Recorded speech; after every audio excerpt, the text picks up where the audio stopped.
tentang protista. Ya, masih membahas tentang protista, di mana pada minggu lalu kita sudah membahas tentang protista mirip hewan. Maka untuk pertemuan yang kedua ini kita lanjutkan dengan protista mirip tumbuhan. Bagaimana ciri-ciri dari protista mirip tumbuhan? Yang pertama, protista mirip tumbuhan ini biasanya disebut dengan alga atau ganggang, ya. Nah, bersifat fotoautotrof karena memiliki klorofil, mudah ditemukan dalam lingkungan perairan pada air tawar maupun air laut. Biasanya hidupnya dengan terendam air, tidak seperti lumut. Ganggang juga memiliki banyak pigmen warna, ada yang berwarna merah, kuning, coklat, bahkan ada yang berwarna hijau. Nah, itu adalah ciri-ciri protista mirip tumbuhan. Lalu bagaimana ukuran dan bentuk tubuhnya, reproduksi dan cara klasifikasinya, ya. Bagaimana klasifikasinya? Kita akan bahas satu persatu, ya. Yang pertama kita bahas adalah bagaimana bentuk dan ukuran dari protista. Nah, bentuk dan ukuran dari protista itu ada yang bersel satu, ada juga yang bersel banyak. Nah, ukurannya bervariasi mulai dari 8 nanometer hingga berpuluh-puluh meter. Memiliki bentuk tubuh yang tetap karena memiliki dinding sel, dan secara mikroskopis kalau kita lihat di bawah mikroskop, bentuk tubuhnya bervariasi, ada yang bulat, oval, segitiga, batang, bahkan ada yang berbentuk seperti bintang. Nah, itu adalah dilihat dari bentuk tubuhnya, ya. Lalu kita lihat bagaimana cara reproduksinya. Nah, untuk cara reproduksi dibagi menjadi dua secara garis besar, ada yang secara aseksual dan ada yang secara seksual. Yang secara aseksual itu biasanya dengan menggunakan pembelahan mitosis atau nama lainnya pembelahan biner, biasanya terjadi pada ganggang yang bersel satu atau uniseluler, contohnya pada aglenoid, chlorella, dan phyrophyta. Lalu yang kedua, secara aseksual bisa dilakukan dengan cara fragmentasi atau dengan cara memutuskan sebagian tubuh ganggang itu sendiri. Biasanya ini terjadi pada ganggang yang multiseluler atau bersel banyak, yang berbentuk filamen dan talus seperti pada Cladophora, Spirogyra, Laminaria, dan Sargassum. Yang ketiga, dengan pembentukan spora vegetatif di dalam sel induk yang menghasilkan zoospora. Nah, ini biasanya terjadi apabila suasana lingkungannya mendukung, seperti pada Chlamydomonas, Hydrodictyon, Poucheria, dan Ulothrix. Nah, itu yang secara aseksual. Lalu bagaimana dengan secara seksual? Nah, untuk secara seksual bisa dilakukan dengan cara konjugasi atau peluburan inti sel, ya, baik yang makronukleus maupun yang mikronukleus. Nah, ini biasanya pada organisme yang belum jelas alat kelaminnya, biasanya dilakukan dengan cara konjugasi. Contohnya pada Spirogyra. Lalu ada singami atau nama lainnya isogami. Itu adalah peluburan antara dua sel gamet yang sama bentuk dan ukurannya tetapi berbeda jenisnya, ya, seperti pada ganggang hijau ulva sp. Ada juga anisogami, itu adalah peluburan antara sel gamet yang berbeda bentuk dan ukurannya, dapat juga berupa oogami seperti pada Laminaria. Nah, itu cara reproduksinya. Nah, kita lihat sekarang yang ketiga, klasifikasinya, ya. Klasifikasi protista mirip hewan. Yang pertama adalah klasifikasi protozoa, yaitu dibagi menjadi yang pertama eglonoid atau Eglonophyta. Itu kita lihat bentuk dan struktur tubuh eglenoid itu ada yang bersifat uniseluler atau bersel tunggal dengan organel selnya seperti eukariota. Selnya berbentuk oval dengan bagian posterior yang semakin ramping, tidak memiliki dinding sel tetapi memiliki bintik mata atau stigma untuk mengatur pergerakan sel ke arah cahaya. Pada bagian depan sel terdapat bagian yang melekuk membentuk reservoir sebagai tempat jalan masuknya makanan. Nah, anggota-anggota yang berpigmen klorofil berfotosintesis dan menghasilkan polisakarida paramilon atau polimer glukosa. Nah, si eglonoid ini memiliki flagel yang berjumlah 1 sampai 3, ya. Nah, bagaimana reproduksi dari eglonoid? Nah, sampai saat ini cara reproduksi eglonoid itu dengan cara pembelahan biner. Ini, ya, ini adalah euglenoid. Jadi euglenoid itu bentuknya seperti ini. Dia memiliki flagella bisa 1 sampai 3. Ya, ada yang 1, ada yang 2, ada yang 3. Nah, reproduksinya dengan cara pembelahan biner. Lalu kita lihat selanjutnya adalah contoh dari euglenoid. Ada Euglena viridis ya, bentuknya kayak gini nih. Euglena viridis ini bisa dilihat mungkin di bawah mikroskop ya, tidak bisa langsung secara kasat mata. Lalu ada Trachelomona spolvacina. Ya, ada Euglenomorpha hegneri, Euglena intermedia. Nah, ini adalah contoh-contoh dari euglenoid ya, seperti ini ya. Nah, ini disebut dengan stigma atau bintik mata nih ya. Nah, ini juga nih stigma atau bintik mata. Lalu kita lanjutkan dengan yang kedua, klasifikasi yang kedua. Tadi yang pertama adalah protozoa, yang kedua adalah Chrysophyta, atau nama bahasa Indonesianya Chrysophyta itu adalah ganggang keemasan ya. Nah, si Chrysophyta ini bersifat uniseluler, ada juga yang bersifat multiseluler. Nah, yang bersifat uniseluler biasanya ini berperan sebagai fitoplankton yang dominan. Sedangkan yang ganggang multiselulernya biasanya berbentuk filamen atau berkoloni. Bersifat fotoautotrop karena memiliki klorofil yang berwarna keemasan. Ya. Bagaimana cara reproduksi Chrysophyta? Yaitu dengan cara oogami ya. Nah, ini bedanya ya, isogami, anisogami, dan oogami ya. Nah, ini terjadi pada kelas Xanthophyceae. Oke, kita lanjutkan. Nah, lalu reproduksinya melalui pembentukan zoospora, yaitu pada kelas Xanthophyceae. Ini yang melalui pembentukan zoospora. Selanjutnya melalui pembelahan mitosis. Nah, untuk pembelahan mitosis contohnya pada kelas Basilariopiceae. Nah, ini contoh dari Chrysophyta, ada Navicula monilifera, Pinularia sp,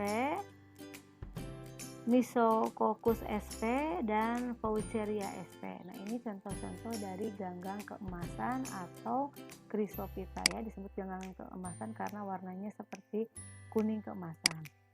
Lalu yang ketiga ada Pyrophyta atau ganggang api. Nah, biasanya Pyrophyta ini bentuk dan struktur tubuhnya bersel tunggal atau contohnya pada peridium dan seratium. Dan ada juga yang bersifat berkoloni ya, contohnya dinotrik. Kebanyakan untuk Pyrophyta ini tidak memiliki dinding sel. Nah, pada beberapa jenis ditemui dinding sel yang tersusun atas selulosa. Ini contohnya pada Glenodinium. Memiliki ciri khas berupa bintik-bintik kromatin, berupa untayan, memiliki pigmen klorofil A dan B serta xanthofil, merupakan penyebab dari pasang merah atau red tide di laut. Jadi kalau di laut warnanya, air lautnya berwarna merah itu karena di laut itu banyak mengandung ganggang api atau Pyrophyta ya. Ada beberapa jenis yang memiliki fosfor sehingga tampak berpendar atau bercahaya pada malam hari. Nah, bagaimana cara reproduksi Pyrophyta? Yang pertama dengan pembelahan biner, bisa juga dengan pembentukan isogamet ya. Nah, kita lihat contohnya. Contohnya ada Piesteria sp, Gymnodinium breve ya. Lalu ada Gambierdiscus toxicus dan ada Nactiluca scintillans ya. Nah, ini adalah contoh-contoh dari Pyrophyta. Selanjutnya kelas yang keempat ada Chlorophyta atau ganggang hijau. Nah, ganggang hijau ini berwarna hijau karena dia memiliki klorofil A dan klorofil B. Juga ada pigmen tambahan, ada yang berbentuk karoten serta xanthofil ya, ada karoten serta xanthofil. Hidupnya secara uniseluler maupun secara berkoloni. Pada beberapa jenis ada yang memiliki flagella, contohnya pada Volvox dan dan Chlamydomonas ya, sehingga bersifat motil. Motil ini artinya dapat bergerak. Memiliki dinding sel layaknya eukariota lainnya dari selulosa. Nah, Chlorophyta ini multiseluler ini berbentuk seperti benang maupun lembaran, merupakan penyusun dari fitoplankton dan kebanyakan hidupnya di laut, tetapi ada juga yang hidup di tanah yang lembab, tembok yang basah maupun organisme lainnya. Nah, bagaimana cara reproduksinya? Untuk Chlorophyta ini bereproduksi secara aseksual dengan cara membelah diri, menghasilkan zoospora, dan dengan cara fragmentasi ya untuk yang aseksual. Lalu yang secara seksualnya yaitu dengan cara konjugasi ya. Ya, ini secara konjugasi untuk Chlorophyta. Nah, lalu contohnya adalah, nah ini contoh dari Chlorophyta yaitu Chlorella sp ya. Ini semua kalian bisa lihat di bawah mikroskop ya, tidak bisa dilihat secara kasat mata ya. Ada Polvoc sp, ada Cnidesmus sp ya, ada Spirogyra sp. Oke. Kita lanjut dengan klasifikasi yang kelima yaitu Phaeophyta atau ganggang coklat. Nah, ganggang coklat ini disebut dengan ganggang coklat tentu saja karena warnanya coklat. Kenapa berwarna coklat? Karena dia memiliki pigmen yang namanya fukosantin yang lebih banyak daripada pigmen lainnya ya. Nah, ini merupakan ganggang multiseluler yang berbentuk benang atau talus tanpa akar, batang, dan daun. Nah, biasanya Phaeophyta atau ganggang coklat ini menyimpan cadangan makanannya dalam bentuk minyak laminarin. Dia juga memiliki dinding sel yang tersusun atas pektin dan asam alginat. Kebanyakan hidupnya di laut, terutama pada perairan dangkal. Tetapi selain di laut juga dia bisa hidup di batu-batuan dengan bantuan semacam perekat ya. Dan mengalami pergiliran keturunan dari fase gametofit ke fase sporofit. Nah, kita lihat reproduksi dari Phaeophyta yaitu dengan cara fragmentasi ya, serta bisa juga anisogami atau oogami. Bedanya ya, isogami, kalau isogami itu bentuk dan ukurannya sama. Nah, kalau anisogami atau oogami, nah bentuknya berbeda. Antara jantan dan betina bentuknya berbeda. Gitu ya. Nah, kita lihat contohnya apa saja. Ini contoh dari ganggang coklat atau Phaeophyta, ada yang disebut dengan Sargassum sp. Ya, ada juga Laminaria digitalis, Hormisira bankski ya. Lalu ada Cystoseira sp. Oke. Kita lanjut ke kelas berikutnya yaitu Rhodophyta atau ganggang merah. Nah, ganggang merah ini disebut ganggang merah karena dia memiliki pigmen phycobilin. Jadi kalian nanti jangan kebalik-balik ya, kenapa disebut ganggang coklat, kenapa disebut ganggang hijau, ganggang keemasan, itu karena yang membedakan adalah pigmen masing-masing yang berbeda. Nah, ini adanya di laut, biasanya mulai dari kedalaman sedang hingga dalam. Hidup subur di perairan dangkal, bersuhu hangat di daerah tropis. Nah, pada umumnya hidup secara multiseluler dengan bantuan benang atau lembaran, memiliki dinding sel, ada yang tersusun atas zat kapur, contohnya pada Corallina sp, memiliki dinding sel, ada yang tersusun atas zat kapur Corallina sp, terus juga ada selulosa, silan, ataupun bahkan adanya lignin ya. Sama seperti tadi mengalami metagenesis atau pergiliran keturunan. Nah, ini reproduksi daripada ganggang merah melalui aplanospora atau spora diam, dan juga bisa juga dengan cara fragmentasi. Nah, ini secara aseksualnya. Sedangkan secara seksualnya melalui pembuahan spermatium di dalam carpogonium. Contohnya adalah Chondrus crispus ya.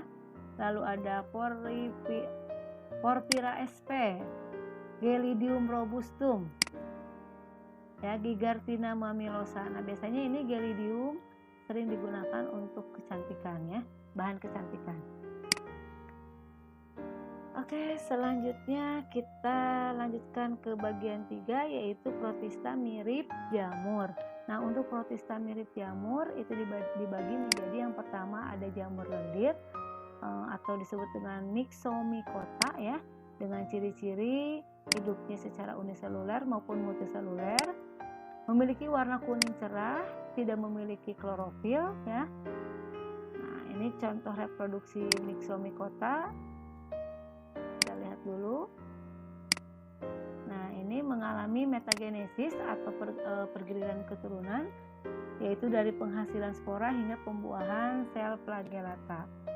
Ya, ini adalah yang protista mirip jamur yang disebut dengan Myxomycota. Kita lihat contohnya adalah Furligo septica. Nah, ini adalah Myxomycota ya, protista mirip jamur. Lalu ada Didinium iridis. Nah, lalu yang kedua ada Araseomycota ya, jamur lendir seluler.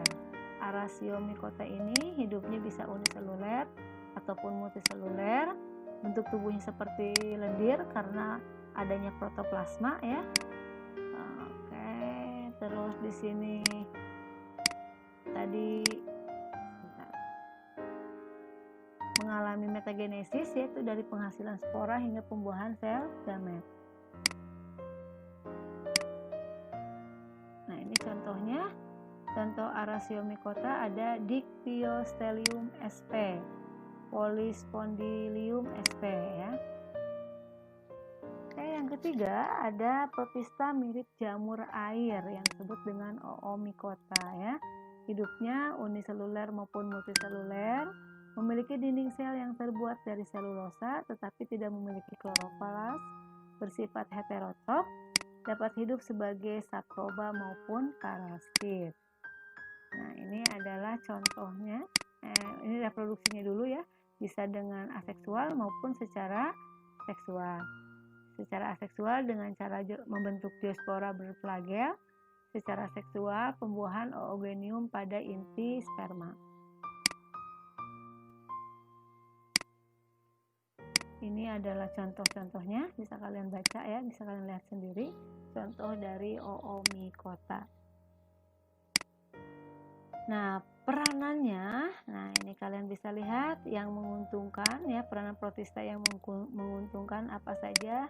Nah, kebanyakan biasanya untuk yang mirip tumbuhan biasanya digunakan sebagai bahan baku dari pembuatan kosmetik, pembuatan obat-obatan ya, sebagai petunjuk adanya minyak bumi. Nah, kalian bisa baca sendiri ya, nanti dipahami, dibaca lagi materi-materinya, apa saja peranan protista yang menguntungkan.